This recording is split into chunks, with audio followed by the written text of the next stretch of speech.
कि गिरते हैं शाहसवार मैदान जंग में, वो तिफ़्ल क्या गिरें जो घुटनों के बल चलें। आदाब दोस्तों, मैं रिजवान खान बुराक सबको वेलकम करता हूँ राइट नाउ टाइम्स में। मेरे साथ एक आवाज़ जो आप रोज़ सुनते हो, मैं मेज़बान आमिर सोहेल, वही मेरे साथ हैं आज डेली तस्कीन से। और एक यंग नौजवान जो काफ़ी डायनामिक जम्मू में बैठकर पूरे जम्मू कश्मीर की आवाज़ को बुलंद करते हैं, जहाँ ज़रूरत होती है वहाँ पहुँचे होते हैं। तो वेलकम आमिर सोहेल, आपका स्वागत है राइट नाउ टाइम्स में। बहुत बहुत शुक्रिया रिजवान जी, बहुत बहुत शुक्रिया। स्पेशली मैं आपके हर प्रोग्राम्स देखता हूँ, शाम वाली डिबेट तो मैं कभी बोलूँगा नहीं, वो मैं हमेशा देखता हूँ और काफ़ी अच्छा काम करें। अल्लाह ताला आपको कामयाब करे। बहुत शुक्रिया आपका। Thank you so much Aamir Sohail. तो मैं जानना चाहूँगा कि इनकी जो मोटिवेशन और इस करियर में इनकी जो शुरुआत हुई थी वो कैसे हुई थी। तो आमिर, कैसे ये शुरुआत हुई आपका, मतलब ये करियर में आप इंजीनियरिंग से थे तो कैसे इस लाइन जर्नलिज्म की लाइन में घुस गए आप? हाँ देखिए, मैं तो ये कहता हूँ कि पहले सबसे पहले कि जिस इंसान को जो काम में शौक़ हो वो इंसान वो काम करे और लगन से करे, मेहनत से करे। कहीं ना कहीं वो मेहनत इंसान को कामयाब कर सकती है। रिजवान भाई, आपका प्रोफेशन जो था वो बैंकिंग के साथ जुड़ा था। अगर मैं आपसे सवाल पूछूं कि आप बैंकिंग में थे, आप कल को एक बड़े अच्छे मल्टीनेशनल कंपनी में जाते, आप वहाँ से क्यों यहाँ पे आ गए, तो आपके पास भी यही जवाब होगा कि मैंने कुछ चाहा था, मिला मुझे कुछ और। वैसे ही मेरे साथ भी हुआ। मेरी ज़िंदगी में बाय डिफ़ॉल्ट आया। मेरी मेहनत सिर्फ इतनी थी कि मैं ज़िंदगी में चाहता था कोई नेकी का काम करूं, और मुझे लगा कि इस रास्ते से मैं कर सकता हूं। मैं बड़े छोटे से गांव का रहने वाला हूं। मैं हमेशा कहता हूं, हर बार कहता हूं, और मुझे फ़ख्र भी होता है कहने में। और वहाँ से उठकर यहाँ पे आना, यहाँ पे आके मेहनत करनी, बड़ा कंपटीशन था मेरे लिए।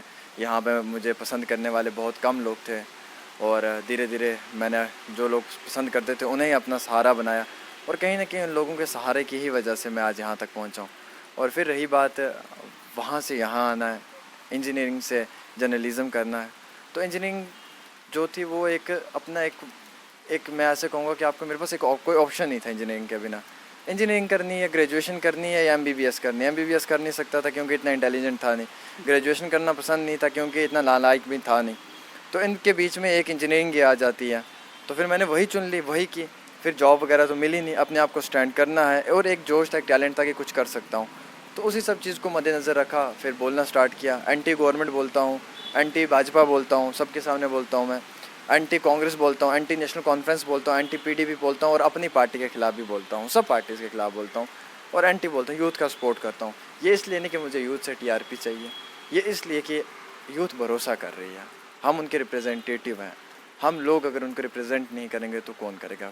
कौन सा उनके पास थर्ड वन ऑप्शन है, आप ही बताएं। तो ये वही शुरुआत थी और यहाँ तक पहुँचे।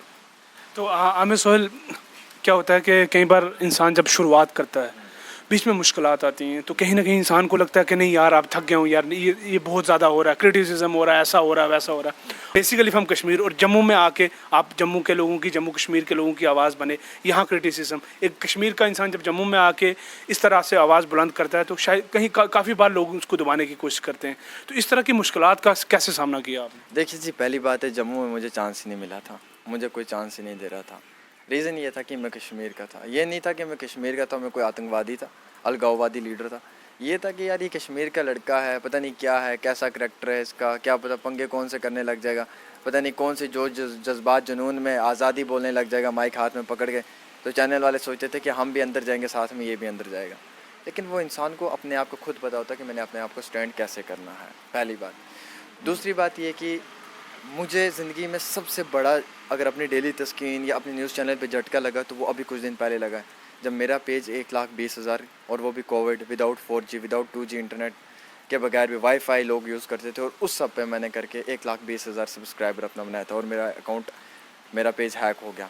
तो फिर अल्लाह के रहम है कि मुझे एक हफ़्ते में फिर से 30,000 के ऑडियंस ने पसंद कर लिया, लाइक कर लिया, वापस से पेज देखना स्टार्ट कर लिया। तो आप समझ सकते हैं कि ये सबसे बड़ी लेग पुलिंग है कि जिसने मेरा पेज बंद करवाया होगा, या जिस आईटी सेल से मेरे पेज को बंद करवाने की कोशिश की होगी। खैर, उनका काम है, वो करते रहें, वो अपना काम करेंगे, हम अपना काम करते रहेंगे। वो कहते हैं ना हमेशा कि गिरते हैं शाहसवार मैदान जंग में, वो तिफ़्ल क्या गिरें जो घुटनों के बल चलें। मैं तो ये कहूँगा कि उनका काम है, वो करें, हमारा काम है, हम अपना काम करेंगे। साहब आप अपना काम करो, और हम सब के काम को पसंद करेंगे जम्मू कश्मीर के ऑडियंस।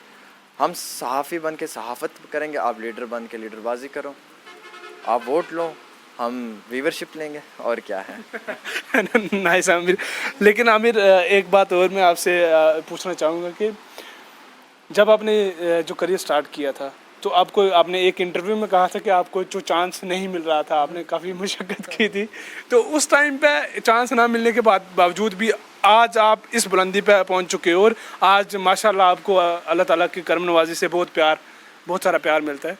तो कभी कभी आप जब ऑडियंस में जाते हो तो ऑडियंस में वाई वाई होती है, तो वो उस फीलिंग्स को कैसे आप डिस्क्राइब करोगे?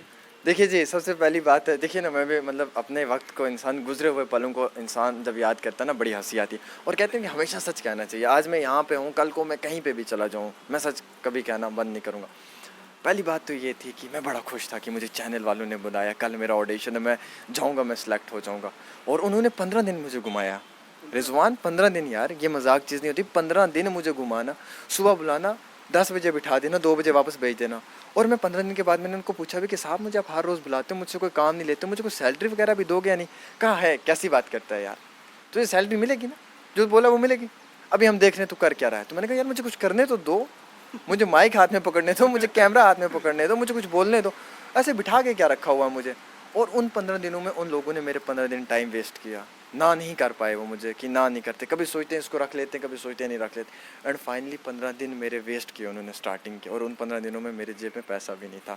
मैं 1-1.5 किलोमीटर पैदल चलता था, ये बात सच है। मैं एक अच्छी फैमिली से भी बिलोंग करता हूँ, लेकिन वो सब मैं अपने पाँव पे स्टैंड करने के लिए सब कर रहा था।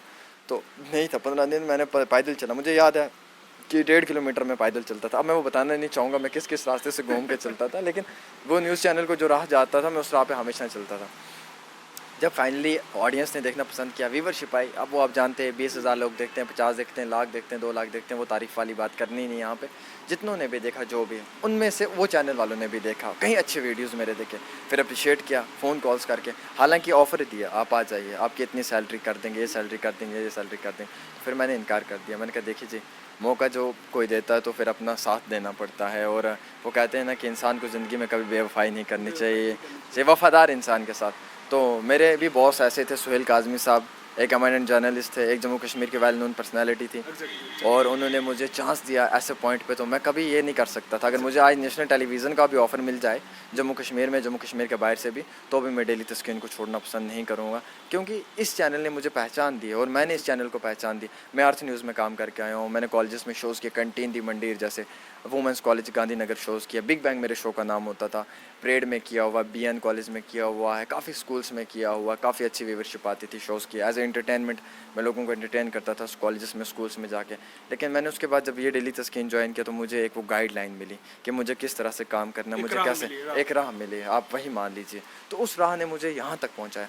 अब मैं अगर आज इस मुकाम पे पहुँच चुका हूँ, मुझे ज़रूरत नहीं अपने आप में रखनी, मुझे ज़मीन पे झुक कर रहना है और मुझे यहाँ से आगे मेहनत करने की कोशिश करनी है। और मैं यही कहता हूँ कि देखिए, मैं एक नोमैड ट्राइब फैमिली से हूँ, मैं गुजर बकरवाल कम्युनिटी का लड़का हूँ, वहाँ से रब्ता रखता हूँ। मैं अपने गुजर लोगों को भी रिप्रेजेंट करता हूँ। 70 साल में हमारे गुजर कम्युनिटी में आपने भी शायद इस तरह से नहीं देखा होगा कोई सहाफ़त करते हुए ग्राउंड ज़ीरो पे, जैसे मैं कर रहा हूँ। तो मेरा ये भी मोटिव है कि कहीं ना कहीं लोगों की जो परेशानियाँ हैं वो भी हल करवाएं, जिसकी वजह से लोग गुजर जर्नलिस्ट भी बोलने लग गए। खैर वो अलग बात है, वो कहें, हमें उससे कोई फ़र्क नहीं पड़ता। लेकिन मैं आपकी बात भी करूँगा, अपनी बात भी करूँगा और हमारे वीडियो जर्नलिस्ट साहब की बात भी करूँगा। वही हमारा हक फ़र्ज़ है, वही करते आए हैं। तो हम आमिर सोहेल को आने वाले टाइम में कहाँ देखेंगे? है ये बात आपने जो की, आपने बड़ी अच्छी की। देखिए जी, मैं आपको एक बात कहूँ कि मेरा अब दिल कर रहा है कि मैं जर्नलिज्म छोड़ दूँ। अब मन कर रहा है, क्योंकि मैंने देख लिया, मैं पिछले आते आते अपकमिंग 6 महीनों में मैं जर्नलिज्म शायद छोड़ कर जा रहा हूँ। मैं ये नहीं कहूँगा मैं कहाँ जा रहा हूँ, मैं बॉम्बे जा रहा हूँ, मैं दिल्ली जा रहा हूँ, मैं जम्मू कश्मीर में रहूँगा। लेकिन मेरा एक इरादा है कि मैंने सहाफ़त की है और मुझे लगता है कि मेरी सहाफ़त कायम रहेगी। लेकिन मुझे नहीं लगता कि मैं अगर आगे ऐसी सहाफ़त करूँगा आते वक्त में, मुझे नहीं लगता कि मुझे इसकी इजाज़त दी जाएगी। तो जिस चीज़ की इजाज़त ना मिले, तो मेरी ज़मीर इतनी मरी हुई नहीं है कि मैं वो चीज़ करूं। उससे बेहतर है कि उस चीज़ को छोड़ ही देना। गलत करने से बेहतर है कि तुम वो काम ही छोड़ दो जिससे तुम गलत करते हो। सही करना चाहते हो, सही करो। अगर सही नहीं कर पाते हो तो फिर गलत भी ना करो। और ये आते वक्त का जो मेरा प्लान है कि मैं छोड़ दूंगा, शायद हो सकता है। और मैंने जो सोचा है ज़िंदगी में, वो क्या पता अल्लाह ताला ने इससे भी बेहतर रखा हो मेरी लाइफ में, मेरे मुकाम मंजिल में, कि मैं कहाँ जा रहा हूँ, मैं किस चीज़ के लिए स्ट्रगल करने के लिए जा रहा हूँ, वो एक अलग बात है। लेकिन फ़िलहाल 6 महीने 1 साल, जब तक दाने दाने पे लिखा खाने वाले का नाम, जब तक इन लोगों की मोहब्बत है, तब तक इन लोगों का साथ दूंगा, इन लोगों के लिए बात करूंगा। हमेशा हर बार इसी डेली तस्कीन पे देखेंगे, किसी नेशनल टेलीविज़न पे अर्नब गोस्वामी बनकर नहीं आऊँगा। अगर कोशिश की मैंने बनने की तो एक छोटा सा सहाफ़ी बन के आऊँगा। और मेरा जो लाइफ का लीड रोल मॉडल है वो मेरा हमाद साफ़ी है। और नन्ना प्रोफेसर जो है 10 साल की उम्र का एक प्रोफेसर है, पेशावर यूनिवर्सिटी में है। और मैं उसे अपना आइडियल मानता हूँ, हमाद साफ़ी को, और हमेशा हमाद साफ़ी की तरह ही करना चाहता हूँ। Thank you so much Aamir, बहुत बहुत शुक्रिया, एक वक्त निकाला। तो ये आपकी नवाज़िशें हैं। अरे और नहीं आपकी नहीं मोहब्बत नहीं, है जो आपने टाइम दिया, और चलो, आपकी नवाज़िशें हैं। बहुत सारे आपके फ़ैन हमारे हिताय पीर पंजाल में भी बहुत लोग देखते हैं, बहुत फॉलो करते हैं आपको। तो आई होप वो कुछ जानना चाहते थे थोड़ा बहुत, तो वो उन तक बात पहुंचाइए। Thank you so much for watching Right Now Times. Like करो, शेयर करो।